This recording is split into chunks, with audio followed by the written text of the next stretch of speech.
Good evening, everybody. I just want to make a few brief comments about the attacks across Paris tonight. Once again, we've seen an outrageous attempt to terrorize innocent civilians.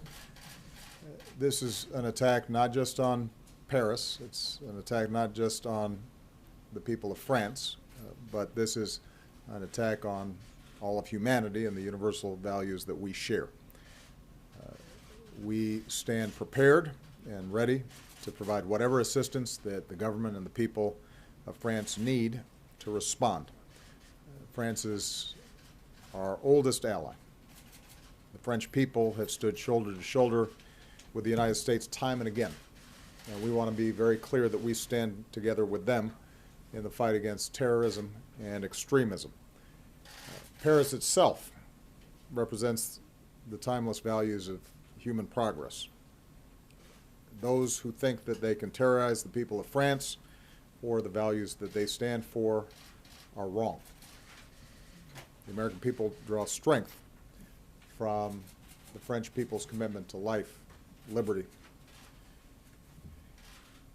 pursuit of happiness.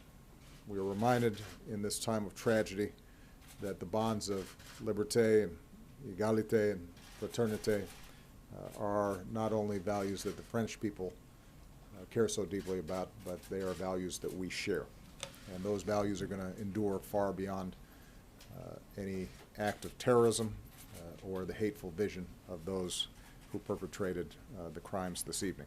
We're going to do whatever it takes to work with the French people and with nations around the world to bring these terrorists to justice and to go after any terrorist networks that go after our people. We don't yet know all the details of what has happened. We have been in contact with French officials to communicate our deepest condolences to the families of those who've been killed, to offer our prayers and thoughts to those who've been wounded. We have offered our full support to them. The situation is still unfolding. I've chosen not to call President Hollande at this time because my expectation is that he's very busy at the moment. I actually, by coincidence, was talking to him earlier today in preparation for the G20 meeting. But I am confident that I'll be in direct communications with him in the next few days, and we'll be coordinating in any ways that they think are helpful in the investigation of what's happened. This is a heartbreaking situation, and obviously those of us here in the United States know what it's like. We've gone through these kinds of episodes ourselves. And whenever these kinds of attacks happened, we've always been able to count on the French people to stand with us. They have been an extraordinary counterterrorism partner, and we intend to be there with them in that same fashion.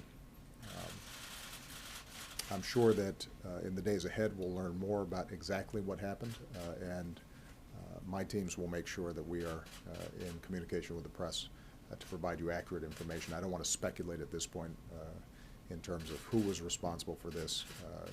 It appears that there may still be live activity and dangers that are taking place as we speak. And so until we know from French officials that the situation is under control and we have more information about it, I don't want to speculate. Okay? Thank you very much. Any change in your plans, sir?